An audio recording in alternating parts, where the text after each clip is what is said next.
नमस्कार, मैं हूं आपके साथ में श्वेता गर्ग और आप देख रहे हैं 4TV न्यूज। अब वक्त हो चला है उत्तर प्रदेश की खास खबरों का, पर उससे पहले नजर डालते एक बड़ी खबर पर। जसोलापुर अग्निकांड के मामले पर प्रधानमंत्री मोदी ने जो शोक जताया है। प्रधानमंत्री मोदी ने की है अनुग्रह राशि की घोषणा। जब मृतकों के परिजनों को 2-2 लाख रुपए अनुग्रह राशि देने की घोषणा की है।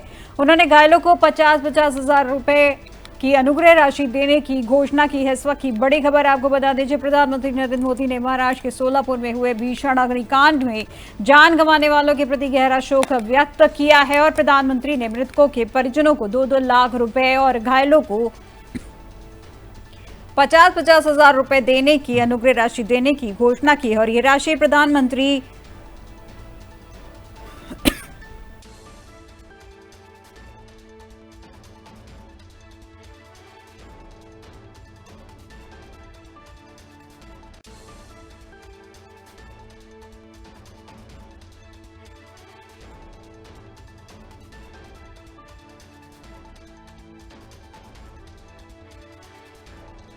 प्रधानमंत्री राष्ट्रीय राहत कोष से प्रदान की जाएगी, जहां पे प्रधानमंत्री मोदी ने पीड़ित परिवारों के प्रति संवेदना व्यक्त करते हुए घायलों को शीघ्र स्वस्थ होने की कामना की है।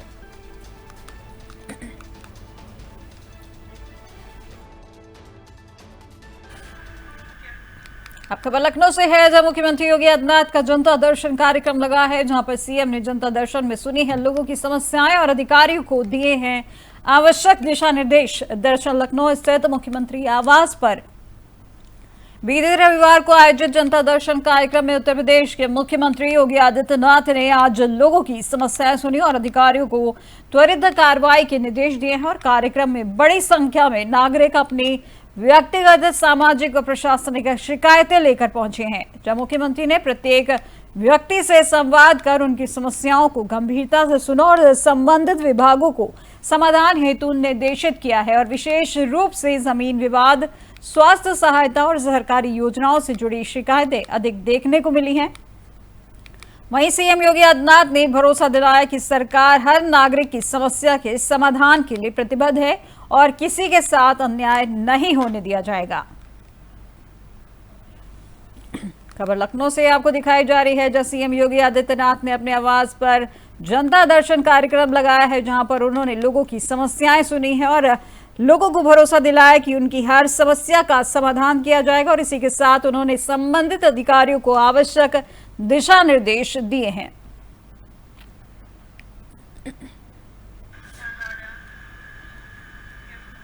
अब अगली खबर भी लखनऊ से है, जहां डिप्टी सीएम केशव प्रसाद मौर्य का एक ट्वीट सामने आया है, जिसमें उन्होंने कांग्रेस को लेकर एक्स पर पोस्ट किया है और कहा कि कांग्रेस को सेना का स्वागत करना चाहिए। दरअसल राजधानी लखनऊ के डिप्टी सीएम केशव प्रसाद मौर्य ने कांग्रेस को लेकर एक्स पर पोस्ट किया है, जिसमें उन्होंने कांग्रेस और उसके नेतृत्व को लेकर जनता में संशय की बात कही है। उन्होंने कहा कि कांग्रेस को सेना का स्वागत करना चाहिए। इस वक्त की बड़ी खबर लखनऊ से बताई जा रही है, जहां लखनऊ के डिप्टी सीएम केशव प्रसाद मौर्य ने एक्स पर पोस्ट किया है, जिसमें उन्होंने कांग्रेस और उसके नेतृत्व को लेकर जनता में संशय की बात कही है और उन्होंने कहा कि कांग्रेस को सेना का स्वागत करना चाहिए।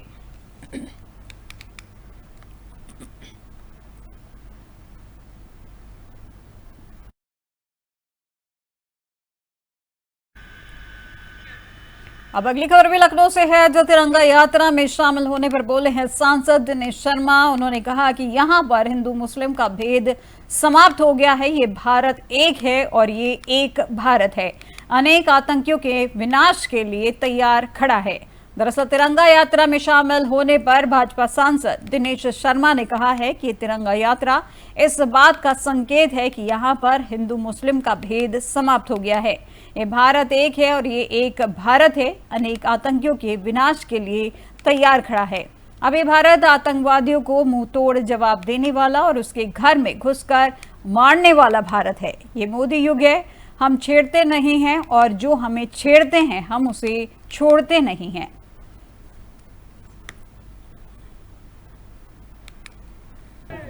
ये तिरंगा यात्राएं इस बात का संकेत हैं कि यहाँ हिंदू मुसलमान अगड़ा पिछला का भेद समाप्त हो गया है। ये भारत एक है और ये एक भारत, ये जो अनेक आतंकवादी हैं, उनके पतन के लिए तैयार खड़ा है।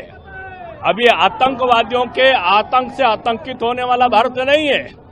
अब ये आतंकवादियों को मुंह तोड़ और उनके घर में घुसकर मारने वाला ये भारत है। ये मोदी युग है। ये आदरणीय राजनाथ सिंह जी का ये उत्तर प्रदेश कार्य क्षेत्र है और यहाँ की ब्रह्मोस मिसाइलों ने आज पाकिस्तान के 11 एयरबेस नष्ट किए हैं, 9 ठिकानों को नष्ट किया है, 100 आतंकवादियों को मारा है, 50 उनके सैनिक ढेर हुए हैं और उनको ये जवाब मिला कि उनकी आने वाली पीढ़ियां भी अब भारत की तरफ आतंकवाद फैलाने में सोचेंगी। हम छेड़ते नहीं और और अब लखनऊ से अगली बड़ी खबर आपको बता दें, जहां 24 मई को नीति आयोग की एक बैठक होगी और बैठक में मुख्यमंत्री शामिल होंगे, जहां पर बताया जा रहा है कि प्रधानमंत्री नरेंद्र मोदी करेंगे बैठक की अध्यक्षता और देश के सभी राज्यों के प्रतिनिधि इस बैठक में होंगे मौजूद। इस वक्त की बड़ी खबर आपको बताई जा रही है, जहां आपको बता दें कि लखनऊ से इस वक्त की बड़ी खबर है, जहां 24 मई को नीति आयोग की एक बैठक होगी और इस बैठक में मुख्यमंत्री होंगे शामिल और इसी के साथ बताया जा रहा है कि प्रधानमंत्री नरेंद्र मोदी करेंगे बैठक की अध्यक्षता और इस बैठक में देश के सभी राज्यों के प्रतिनिधि होंगे मौजूद। इस वक्त की बड़ी खबर आपको राजधानी लखनऊ से बताई जा रही है।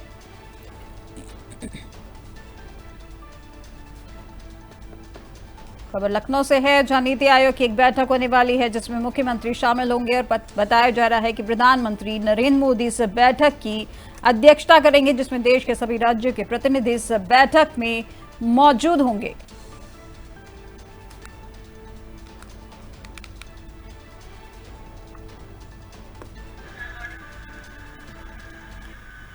अब खबर बिजनौर से है, डीएम और एसपी ने खनन पट्टों का निरीक्षण किया है और समीक्षा कर संबंधित अधिकारियों को निर्देश दिए हैं और खनन नियमों के पालन और पारदर्शिता बनाए रखने के उन्होंने निर्देश दिए हैं। दरअसल बिजनौर की जिलाधिकारी जगजीत कौर व एसपी अभिषेक ने थाना नजीबाबाद क्षेत्र अंतर्गत ग्राम भीरूवाला और ग्राम मथुरापुर में स्थित खनन पट्टों व स्टोन क्रशरों का संयुक्त निरीक्षण किया गया, जहां निरीक्षण के दौरान खनन कार्यों की समीक्षा कर संबंधित अधिकारियों और पट्टा धारकों को खनन नियमों के पालन पारदर्शिता बनाए रखने में पर्यावरणीय मानकों के अनुरूप संचालन सुरक्षित करने के लिए आवश्यक दिशा निर्देश दिए गए हैं और अवैध मिट्टी से भरे हुए पकड़े गए डंपर पर रमन्ना न मिलने पर डीएम ने कार्रवाई की बात कही है। दरअसल खनन पट्टा धारकों की यार्ड में अवैध मिट्टी खनन जोरों पर चल रहा है और डीएम जसजीत कौर ने बताया कि संज्ञान में आया है कि अभी भी कहीं कहीं अवैध खनन किया जा रहा है, जिस पर संज्ञान लेते हुए अधिकारियों के साथ खनन पट्टों का निरीक्षण किया गया और हमारा प्रयास है कि क्षेत्र में कहीं अवैध खनन न हो, यदि कहीं होता है तो उसे पर सख्त कार्रवाई की जाएगी।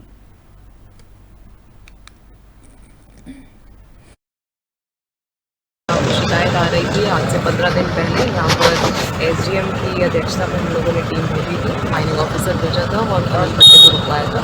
बट उसके बाद भी अभी संज्ञान में आया है कि कहीं कहीं अवैध खनन जो है वो किया जा रहा है, जिसका संज्ञान लेते हुए हम जनपद स्तरीय अधिकारी कप्तान साहब हैं, माइनिंग ऑफिसर हैं, एडीएम साहब हैं, सभी लोग आए हैं और यहाँ पर जो हमारे खनन के पॉइंट्स हैं और मालन नदी के जो तटबंध हैं एरिया है उसको देखा गया है, निरीक्षण किया गया है कि किसी प्रकार का कोई अवैध खनन जो है वो ना किया जाए, उसको हम लोग इंश्योर करेंगे।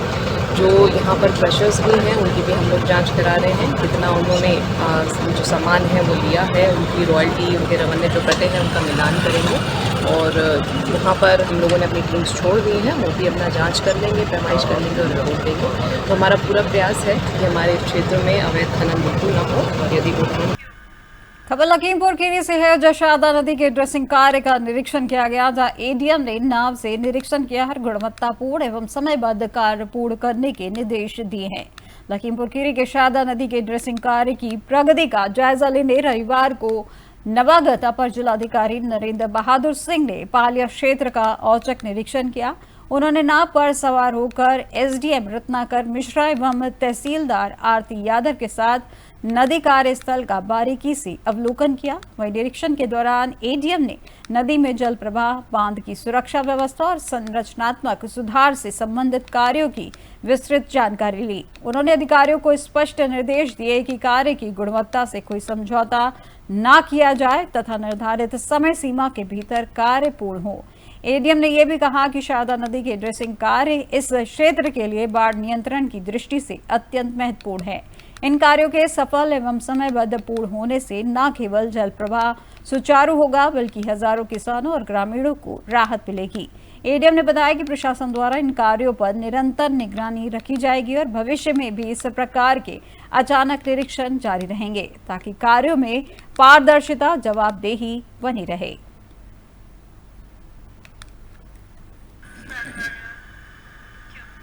खबर लखनऊ से है, जहां मुरादाबाद से पाकिस्तानी एजेंसी आईएसआई के जासूस को गिरफ्तार किया गया है, जो उत्तर प्रदेश एटीएस ने मुरादाबाद से गिरफ्तार किया है, जब भारत पाकिस्तान सीमा पर करता था अवैध तस्करी। दरअसल उत्तर प्रदेश के एटीएस ने मुरादाबाद से पाकिस्तानी एजेंसी आईएसआई के जासूस शहजाद को गिरफ्तार किया है और उत्तर प्रदेश के रामपुर का रहने वाला शहजाद पिछले कई साल से पाकिस्तान जाकर कॉस्मेटिक्स, कपड़े, मसाले और दूसरे सामानों की भारत पाकिस्तान सीमा पर अवैध तस्करी करता था और इसकी आड़ में वह पाकिस्तानी खुफिया एजेंसी आईएसआई के लिए काम करता था।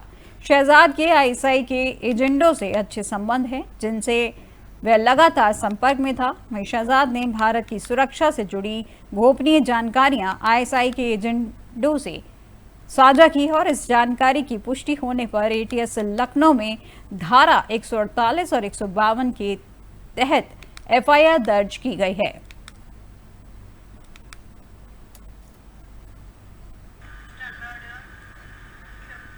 और अब झांसी से इस वक्त की बड़ी खबर आपको बता दें, जो चिरगांव स्थित मैन बाजार में 3 दुकानों में लगी है भीषण आग, जहां किसान मशीनरी, किराना और सैलून की दुकानें जलकर हुई हैं राख। जहां फायर ब्रिगेड की 3 गाड़ियों ने आग पर पाया है काबू, जहां पर अभी तक आग लगने के कारणों का पता नहीं चला है। इस वक्त की बड़ी खबर झांसी से बताई जा रही है, जहां पर बता दें कि चिरगांव क्षेत्र में मैन बाजार में 3 दुकानों में भीषण आग लगी है और इसमें किसान मशीनरी, किराना और सैलून की दुकानें जलकर राख हुई हैं, जहां फायर ब्रिगेड की 3 गाड़ियों ने आग पर काबू पाया है।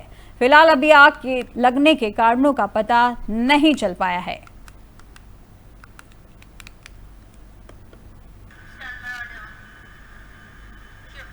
और अब अगली खबर अलीगढ़ से है, जहां अलीगढ़ से इस वक्त की बड़ी खबर आपको बता दें, जहां अलीगढ़ में 2 पक्षों के बीच जमकर मारपीट हुई है। महिलाओं और पुरुषों ने एक दूसरे पर लाठियां चलाई हैं, जहां मारपीट का लाइव वीडियो भी सोशल मीडिया पर वायरल हुआ है और यह पूरा मामला थाना रोरावर क्षेत्र का बताया जा रहा है।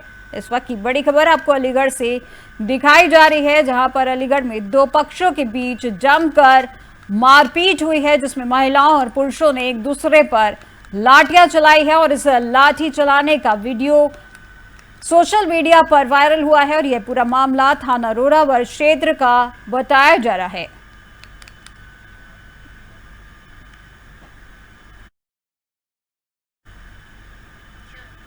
और अब अगली बड़ी खबर रायबरेली से है, जहां बीच सड़क युवक का चला है हाई वोल्टेज ड्रामा, जहां पर सड़कों पर लेटकर जमकर किया है हंगामा। वहीं लोगों के इकट्ठा होने के बाद भी जारी रहा है ड्रामा, जहां युवक का ड्रामा वीडियो सोशल मीडिया पर वायरल हुआ है, जहां शहर कोतवाली क्षेत्र के बस स्टॉप चौराहे का यह मामला बताया जा रहा है। इस वक्त की बड़ी खबर आपको रायबरेली से बताई जा रही है, जहां बीच सड़क पर युवक का चला है हाई वोल्टेज ड्रामा, जहां सड़कों पर लेटकर जमकर किया है उसने हंगामा, जहां लोगों के इकट्ठा होने के बाद भी जारी रहा है युवक का ड्रामा, जहां युवक के ड्रामे का वीडियो सोशल मीडिया पर वायरल हुआ है और यह पूरा मामला शहर कोतवाली क्षेत्र के बस स्टॉप चौराहे के पास का बताया जा रहा है।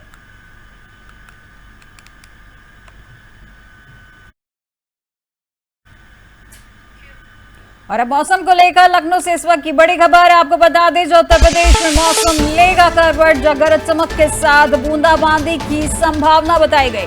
19 से 23 मई तक तेज हवाओं का दौर रहेगा जारी, जहां मौसम विभाग ने 34 जिलों में जारी की है चेतावनी। इस वक्त की बड़ी खबर मौसम से जुड़ी बड़ी खबर आपको बताई जा रही है, जब मौसम को लेकर बड़ी खबर मौसम विभाग ने जारी किया है, जो उत्तर प्रदेश में मौसम लेगा करवट, जहां गरज चमक के साथ बूंदाबांदी की संभावना जताई है, जहां 19 से 23 मई तक तेज हवाओं का दौर जारी रहेगा।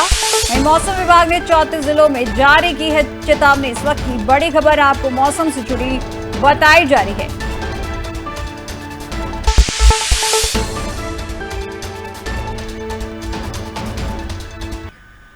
और अब मेरठ से जुड़े इस वक्त की बड़ी खबर सामने आ रही है, जहां भाकियू नेता राकेश टिकैत का सिर काटने का बयान सामने आया है।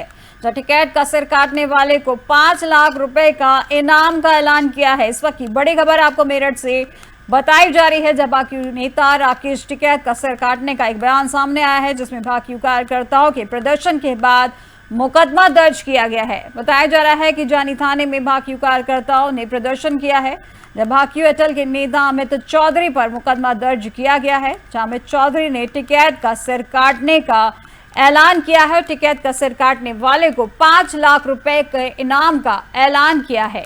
ये मुकदमा मुजफ्फरनगर में भी अमित चौधरी के खिलाफ केस दर्ज किया गया है। इस वक्त की बड़ी खबर मेरठ से बताई जा रही है, जहां आपको बता दें कि भाकियू नेता राकेश टिकैत का सिर काटने का बयान को लेकर भाकियू कार्यकर्ताओं ने प्रदर्शन के बाद मुकदमा दर्ज कराया है, जो जानी थाने में भाकियू कार्यकर्ताओं ने प्रदर्शन किया है। दरअसल भाकियू अटल के नेता अमित चौधरी पर मुकदमा दर्ज किया गया है और अमित चौधरी ने टिकैत का सिर काटने का ऐलान किया है और टिकैत का सिर काटने वाले को 5 लाख रुपए के इनाम का ऐलान किया गया है। मुजफ्फरनगर में भी अमित चौधरी के खिलाफ केस दर्ज किया गया है। इस वक्त की बड़ी खबर आपको मेरठ से बताई जा रही है।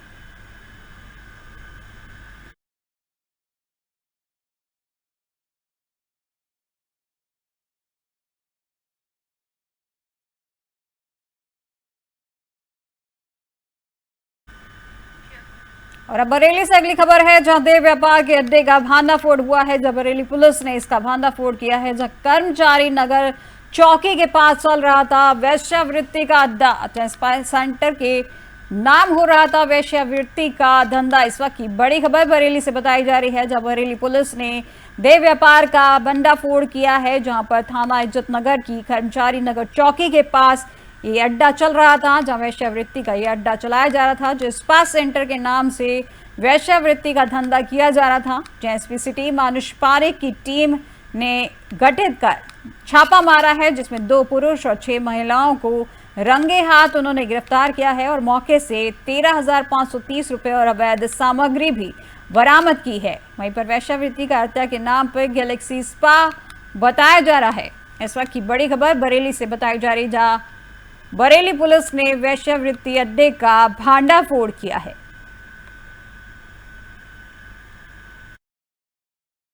आज मुखबिर खास से सूचना प्राप्त हुई कि इज्जत नगर थाना क्षेत्र के कर्मचारी नगर चौकी क्षेत्र में स्पा सेंटर की आड़ में देह व्यापार का धंधा चल रहा है। इस पर इज्जत नगर पुलिस टीम इंस्पेक्टर इज्जत नगर के साथ मेरे द्वारा रेड की गई और मौके से देह व्यापार में संलिप्त 6 युवतियां व 2 पुरुष गिरफ्तार किए गए, जिनके विरुद्ध थाना इज्जत नगर पर सुसंगत धाराओं में अभियोग पंजीकृत किया गया। इनको अभियोग के पश्चात माननीय न्यायालय के समक्ष प्रस्तुत किया गया, जहां से इनको जेल भेज दिया गया। इस सेक्स रैकेट के संचालन में शामिल कुछ अन्य लोग वांछित किए गए हैं, जिनको शीघ्र ही गिरफ्तार।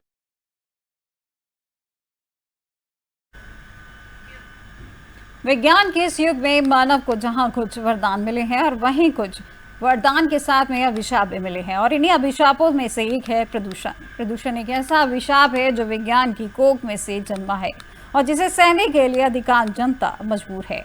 प्रदूषण विश्व की एक सबसे बड़ी समस्या है, जो कम होने के बजाय प्रतिदिन बढ़ती जा रही है। प्रदूषण की वजह से पृथ्वी पर मौजूद सभी जीव जंतुओं को विभिन्न प्रकार की घातक बीमारियों का सामना करना पड़ रहा है। प्राकृतिक संतुलन में भी प्रदूषण के कारण समस्याएं पैदा हो रही हैं, क्योंकि आज विश्व के अधिकांश देश प्रदूषण के कारण जो समुद्र का जल स्तर बढ़ रहा है, उसके कारण डूबने के कगार पर आ चुके हैं और उनका अस्तित्व खतरे में आ चुका है। और इस समस्या से भारत भी बचा हुआ नहीं है। भारत में भी इस समस्या ने विकराल रूप ले लिया है। वहीं देश की राजधानी दिल्ली की अगर बात करें तो दिल्ली में वायु गुणवत्ता गंभीर स्तर पर पहुंच चुका है। कुछ ऐसी ही स्थिति दिल्ली के अन्य क्षेत्रों की भी है। तो आज हम विस्तार से समझेंगे कि आखिर पॉल्यूशन क्या है और इसके कौन कौन से कारण हैं और इसमें बचने के क्या क्या प्रयास किए जा रहे हैं। तो हर एक बिंदु को समझने के लिए देखिए हमारी ये खास रिपोर्ट। दिल्ली में AQI का स्तर, दिल्ली के प्रदूषित इलाके, दिल्ली में वायु गुणवत्ता और जनजीवन पर असर, दिल्ली में AQI और स्वास्थ्य चेतावनी। दिल्ली में वायु गुणवत्ता गंभीर स्तर पर पहुंच चुका है। कुछ इलाकों में AQI यानी एयर क्वालिटी इंडेक्स 400 के पार पहुंच गया है। कुछ ऐसी स्थिति दिल्ली के अन्य क्षेत्रों की भी है। बीते दिनों सुबह वायु गुणवत्ता सूचकांक यानी AQI 305 दर्ज किया गया, जो बहुत खराब श्रेणी में आता है। राजधानी के कई हिस्सों में हालात और भी चिंताजनक रहे, जहां AQI गंभीर स्तर पर पहुंच गया है। बता दें कि केंद्रीय प्रदूषण नियंत्रण बोर्ड यानी CPCB के आंकड़ों के मुताबिक वजीरपुर में AQI 400 के पार पहुंच चुका है। वहीं मुंडका में 406, दिल्ली टेक्नोलॉजिकल यूनिवर्सिटी यानी DTU क्षेत्र में 365 और आनंद विहार में 362 दर्ज किया गया। ये सभी आंकड़े हवा की गुणवत्ता में भारी गिरावट को दिखाते हैं। इससे यहाँ के जनजीवन बुरी तरह प्रभावित हो रहे हैं। भारत में सबसे प्रदूषित शहरों की सूची, भारत में प्रदूषण स्तर का ग्राफ, भारत का वैश्विक प्रदूषण में स्थान, दिल्ली और उत्तर भारत में प्रदूषण स्तर, प्रदूषण के स्वास्थ्य पर प्रभाव। वहीं दुनिया के 20 सबसे प्रदूषित शहरों में 13 भारतीय शहर हैं। 2024 में भारत दुनिया के 5वें सबसे प्रदूषित देश के रूप में स्थित हुआ। वहीं विश्व स्तर पर भारत के 20 सबसे प्रदूषित शहरों में अधिकांश उत्तर भारत में है। विश्व वायु गुणवत्ता रिपोर्ट 2024 के मुताबिक दुनिया के शीर्ष 20 सबसे प्रदूषित शहरों में 13 भारतीय शहर शामिल है, जिनमें बर्निहाट, दिल्ली, फरीदाबाद, लोनी, गुरुग्राम और मुल्तानपुर शामिल है। दिल्ली में वायु प्रदूषण और कई उत्तर भारतीय शहरों में उच्च प्रदूषण स्तर दिखाई देते हैं, जिसमें से गाजियाबाद, नोएडा, फरीदाबाद, सोनीपत, हापुड़, अमृतसर, गुरुग्राम, बांदा इत्यादि शामिल है। यहाँ की हवा में PM 2.5 और PM 10 अधिक मात्रा में शामिल है। अब अगर प्रदूषण का अर्थ को समझने की कोशिश करें तो आपको बताते चले, प्रदूषण का मतलब है हमारे चारों ओर फैली जो हवा है उसमें असंतुलन का पैदा होना, ना शुद्ध वायु मिलना, ना शुद्ध जल मिलना, ना शुद्ध खाद्य मिलना और ना ही शांत वातावरण। प्रदूषण के प्रकार, वहीं प्रदूषण के प्रकार की बात करें तो प्रदूषण कई तरह के होते हैं, जिसमें सबसे प्रमुख है वायु प्रदूषण, जल प्रदूषण और ध्वनि प्रदूषण, जो कि मानव जीवन के लिए सबसे जरूरी है और मानव ने ही उसे बर्बाद कर दिया, जिससे लोगों के जीवन को खतरा पैदा हो गया। क्योंकि लोगों का पुराने दौर में जीवन काल 100 साल से अधिक होता था, लेकिन अब इतने विज्ञान के विकास के बाद भी औसत जीवन 55 से 60 साल का होता है। अब एक एक कर इन सभी के बारे में बात करें तो सबसे पहले हम बात करते हैं वायु प्रदूषण के बारे में। आपको बता दें, वायु प्रदूषण महानगरों में सबसे अधिक फैला है। वहां 24 घंटे कल कारखानों का धुआं, मोटर वाहनों का काला धुआं इस तरह फैल गया है कि स्वस्थ वायु में सांस लेना दूभर हो गया है और ये कण सांस के साथ मनुष्य के फेफड़ों में चले जाते हैं और ऐसे रोगों को जन्म देते हैं जो लोगों की जीवन लीला खत्म कर देती है। यह समस्या वहां अधिक होती है जहां सघन आबादी है, वृक्षों का अभाव होता है और वातावरण गंदा होता है। वहीं अगर जल प्रदूषण की बात करें तो आपको बता दें कि जल प्रदूषण, कल कारखानों का दूषित जल अब नदी नालों में मिलता है, जिससे भयंकर जल प्रदूषण पैदा होता है। बाढ़ के समय तो कारखानों का दुर्गंधित जल सब नदी नालों में घुल मिल जाता है, जिससे कई सारी बीमारियां भी पैदा होती है। ध्वनि प्रदूषण, वहीं ध्वनि प्रदूषण की बात करें तो आपको बता दें कि मनुष्य को रहने के लिए शांत वातावरण होना चाहिए, लेकिन आजकल कल कारखानों का शोर, यातायात का शोर, मोटर गाड़ियों की चिल्लाहट, लाउड स्पीकर्स की आवाज ने बहरेपन और तनाव को जन्म दे दिया है और इससे लोग काफी परेशान रहने लगे हैं। प्रदूषण के दुष्परिणाम, इन प्रदूषण के कारण कई सारे दुष्परिणाम भी सामने आते हैं, जिनमें सबसे अहम है वह है जीवन का खतरा, क्योंकि इन प्रदूषण के कारण मानव के स्वस्थ जीवन को खतरा पैदा हो गया है। खुली हवा में लंबी सांस लेने तक को इंसान तरस गया। गंदे जल के कारण कई बीमारियां फसलों में चली जाती है, जो मनुष्य के शरीर में पहुंचकर घातक बीमारियां पैदा करती है। क्योंकि आप सबको पता होगा कि जब भोपाल गैस कारखानों से गैस का रिसाव हुआ था तो इसी गैस के कारण हजारों लोग मर गए थे, कितने ही अपंग भी हुए थे। पर्यावरण प्रदूषण के कारण ना समय पर बारिश होती है, न सर्दी गर्मी का चक्र ठीक से चलता है। सूखा, बाढ़, ओला प्राकृतिक प्रकोप के कारण भी प्रदूषण ही है। प्रदूषण तो जीवन के लिए खतरा है ही, लेकिन जो इसके कारक है आपको उसे भी जानना चाहिए। आपको बता दें, प्रदूषण के कारण। प्रदूषण को बढ़ाने में कल कारखाने, वैज्ञानिक साधनों का अधिक उपयोग, फ्रिज, कूलर, ऊर्जा उत्पादन करने वाली मशीनें आदि दोषी हैं। प्राकृतिक संतुलन का बिगड़ना भी मुख्य कारण है। वृक्षों को अंधाधुंध काटने से मौसम का चक्र बिगड़ता है। घनी आबादी वाले क्षेत्रों में हरियाली ना होने से भी प्रदूषण बढ़ा है, लेकिन इसमें सुधार किया जा सकता है। सुधार के उपाय। अलग अलग प्रकार के प्रदूषण से बचने के लिए अधिक से अधिक पेड़ लगाना चाहिए। हरियाली की मात्रा अधिक हो, सड़कों के किनारे घने वृक्ष हो, आबादी वाले क्षेत्र खुले हो, हवादार हो। कल कारखानों को आबादी से दूर रखना चाहिए और उनसे निकले प्रदूषित मल को नष्ट करने के बजाय उसका उपाय सोचना चाहिए। प्रदूषण की समस्या को हल करने के लिए हमें सामूहिक प्रयास की जरूरत है। अधिक से अधिक वृक्षारोपण, हरियाली का बढ़ावा और प्रदूषण नियंत्रण के सख्त उपाय अपनाने होंगे। इसके साथ ही सरकारी नीतियों में सुधार और जन जागरूकता को बढ़ावा देना भी बेहद जरूरी है। हमें यह समझना होगा कि प्रदूषण सिर्फ पर्यावरण नहीं, बल्कि हमारे स्वास्थ्य और भविष्य के लिए भी खतरा बन चुका है। अब अगर हम अपने कदम नहीं उठाएं, तो आने वाली पीढ़ियां इसके दुष्परिणामों को भुगतेंगी। उत्तर प्रदेश की अब तक की खबरों में फिलहाल बस इतना ही। और अधिक जानकारी के लिए देखते रहिए 4TV न्यूज़। नमस्कार।